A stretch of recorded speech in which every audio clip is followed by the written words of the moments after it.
Hey, it's Toku time again. Welcome back to another episode of Rubber Suit Reminisce. I can't remember if I said that in the Q Ranger video. I definitely said welcome back to something. But something tells me I didn't say Rubber Suit Reminisce. But that's what that was. This time we're going to be talking about Kamen Rider Build. I previously did one on the first 12 videos, or the first 12 episodes of Build. And my initial plan was to do one about every 12 episodes or so. But some stuff happened in 21 that I really want to talk about, and my schedule basically for build videos is going to be, I'm only going to do episode recaps if I really feel like I have something to say about the episode. So, because I don't want to make myself have to do a video on every episode, because I don't necessarily always have a thing to say after every one. Just know that build videos will be not every 12 episodes, but they're not going to be every episode, only if I have a thing to say. And I just happen to have a thing to say about 21. But before I get into that, I just want to say, still from the last time I did one, Build has been really good. It continues to sort of make Kamen Rider maybe a little bit more serious than it reasonably should be, though most of that is 21, which again, we'll talk about in a bit. We've had a lot of good moments with stock. I should mention that this is going to contain spoilers for a few things. In fact, it's going to have spoilers in about 10 seconds when I talk about a thing with stock. The revelation of Stock's identity to be Isurugi, the guy who runs the cafe that Sento has been living at for it's like a year or whatever. I think a lot of people saw it coming, but still the way they handled it was really, really good, and it created a lot of interesting sort of inner turmoil for Sento and for Misora. I couldn't remember her name for a second. And there was this really, really good scene in, I think, 15 or 16, something like that, where before anybody but Sento really 100% knows what's going on, Isurugi goes back to the cafe to get a thing, and he runs into Misora, and she asks him about some stuff, and he feeds her this bullshit story about how he's growing coffee beans or whatever, and that's why he's been gone. And then, he leaves. He's like, yeah, that's it, see ya. It's gonna be a while before I'm back, I'm real busy, but, keep doing what you're doing. And Misora's like, alright. And then when he leaves, she just breaks down and cries because she knows, like, she can tell. Sento hasn't told her, but she knows. And it's a really good, really powerful scene. Even if Misora hasn't been super, super important when it comes to the main plot, she's had a lot of good character moments. And I think that's, much as I liked X8, an improvement really over, like, Poppy. Because Poppy didn't really have a lot of good character moments. And Stock, in general, has just been a great villain. He's one of those villains that's, like, he's a dick. He's a terrible person, but man, is he fun to watch. Because he just has fun with everything that he's doing. All his body language, the way he still ends a lot of his sentences with chow and stuff. Like, he has not really changed from, from his reveal. It's just he doesn't have to hide himself anymore. But he still acts about the same. And it's clear that he's acting on his own goals. When he actually splits from Faust and is not working with Night Rogue anymore, he steals Night Rogue's chair, which is it's not a thing they give any lip service, but he's sitting on this throne in I think it's Hokuto. And it's Night Rogue's throne from the beginning of the show when Night Rogue was our supposed big bad. And that's amazing that Bloodstock is just a dick to everyone. That he left and was like, this chair, I like it, I'm taking it, it's mine. But as a result of Stock becoming more of a frontliner, I don't know if that's the right thing to use, but that's what I said. Night Rogue has sort of taken a backseat. Gentoku is just sort of in the background, and he's operating on his own thing as Gentoku, not so much as Night Rogue anymore. He's the I think still right now the acting Prime Minister of Hokuto? I don't remember right now. Or not of Hokuto, but of I don't think it's Hokuto. I can't remember right now, but I think he's still the acting Prime Minister. I can't quite remember right now. And he's leading this attack. Because the entirety, all three, Hokuto, Seto, and Toto, are all at war right now. Like an active, full-on war to get the Pandora box. And he's dealing with that. It's not Hokuto, because Hokuto is Grease, Kamen Rider Grease, because we have a new writer introduced. He's played by, I can't remember his name right now. I tweeted it when I talked about the writer, but I'm blanking. He played Otoya in Kamen Rider Kiva, the best character in that show, and he's fantastic as Grease. He's not really as fun as Otoyo was, but Grease is still very entertaining. I like that he's an antagonist, but he's not a villain. He's not a bad guy. He's acting against Sento and Banjo, but he's not a terrible person. It's very much just business kind of thing.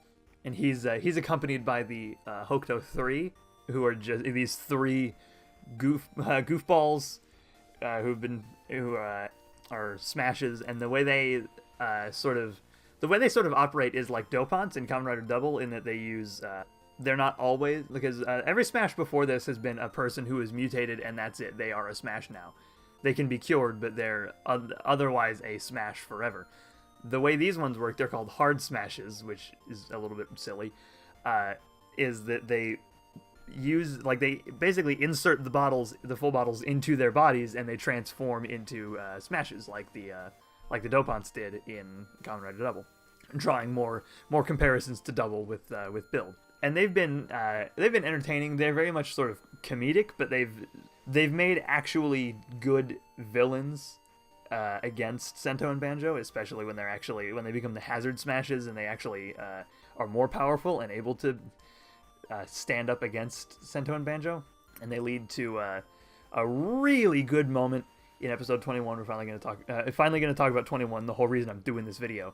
Most recently, Sento has gotten the Hazard trigger, which lets him access Hazard, Rabbit Tank Hazard form.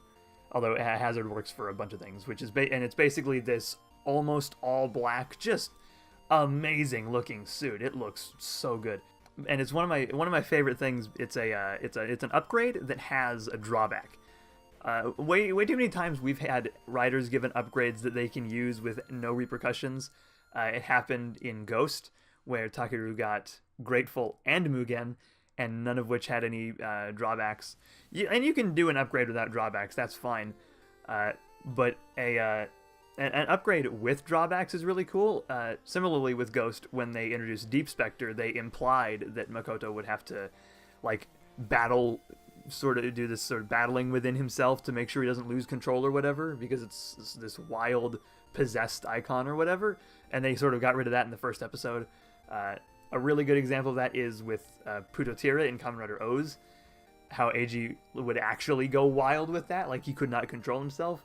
And that's basically what Hazard is like, is that if you use Hazard for too long or you're exposed to it too much, you just go crazy, and you, as Stock described it, lose your sense of self. And literally the second Sento uses it in 21, he starts going crazy, and he straight up kills one of the Hokuto 3. Like, he doesn't injure him, he doesn't gravely injure him, he kills him, and he dies in Grease's arms. It's pretty heavy stuff, and once Sento is back to his senses and realized, oh god, I just killed somebody, he gets rid of all his full bottles, he stops, he's like, I'm not doing anything anymore, I'm done after that, man. And basically the entire episode is Sento dealing with this, like, I killed somebody with my own 2 hands, regardless of if I was going berserk. I am directly responsible for the death of a person, and that messes him up bad. He goes back to the I don't want to say grave, because it's not really a grave, but it's the spot where the guy died, because he disintegrated. He goes back and he leaves flowers there, and he pays his respects, and Grease is there, because Grease was the dude's friend. He gives him this really good speech about how this is a war, and you're gonna do stuff that you're not comfortable with, and that's just kind of how things are. It's a really, really good moment, and then he runs in, and during that entire bit, there's no music, so it's just the dialogue, and that's it. And you can tell that Sento is really messed up about this. Atsuhiro Inukai, who plays Sento, does a really good job selling it, and I think if handled really well, this is going to be a good character bit that will probably keep coming back to haunt Sento for the rest of the show, and I think that'll be interesting. And I like Grease's role in it, and how he's still very much a soldier, in that even though he was friends with this guy and this is clearly shaking him up, he knows that this is a thing that was going to happen. By joining the war, he put he made this a possibility that it could happen, and he knew what he was doing. but that it is still a sad thing that he's, you know, dead. And then after that, Build Sento runs into Stock, and they just kind of have it out for a little bit, and then there's a really good fight between the two of them. We're cheated out of a form Turtle Watch, which I'm so mad we don't have a suit for that, because man, that would have been amazing. Yeah, that's about the extent of it. 21 is Build 21, probably the best solitary episode of Build so far, and I've been liking Build a lot.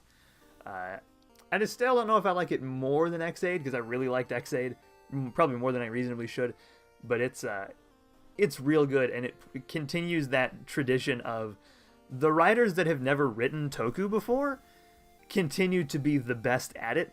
Like, the thing about the writer shows that are generally considered the best, you have Gaim, which was written by Gen Urobuchi, who had never done Toku before. Xaid is a little more divisive, but generally I think it's on the positive side, written by Yuya Takahashi, who had never done Toku before. And then Build is currently getting a lot of praise.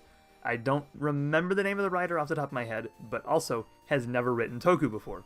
I don't know if I could pinpoint exactly why that is, but to me, I think these are writers that haven't, not only have they never written for Toku, they've seemingly never really been active in its involvement, active in the production of a Toku show.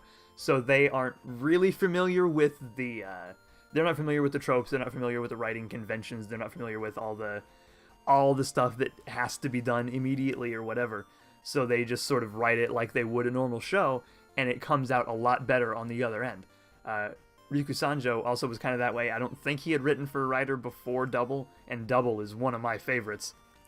He sort of fell into a little bit more, into a couple more traps when he did Drive a few years later, but still, it seems that the best writer shows are the ones written by people who have never been in Toku before, and Build is just proving that.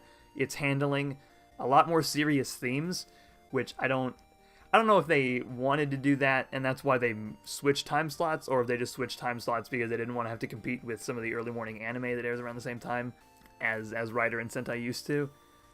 But regardless, since at least in Build, they've been dealing with more serious themes, and I don't necessarily think that Toku has to deal with a serious theme to be good, but it can be made better by dealing with really heavy stuff that Toku doesn't usually go into, and I'm glad that Build is doing that and is sort of rising above what Toku usually is to deliver a really, really good, genuinely amazing, and kind of thought-provoking story as of 21. So that's going to wrap it up for this video. If you enjoyed, then you can subscribe, and hopefully YouTube will tell you when I upload a new video, but they're not so good at it. So I post on Twitter when I upload a new video. I also tweet thoughts of stuff that I'm currently watching or what I'm, playing or whatever. So you can kind of get sneak peeks of what I'm going to make videos of and kind of what I'm going to say, those stripped down versions of it. So if for whatever reason you care about that, you can follow me there, and that's linked in the description, along with my Patreon, which I currently use as a tip jar.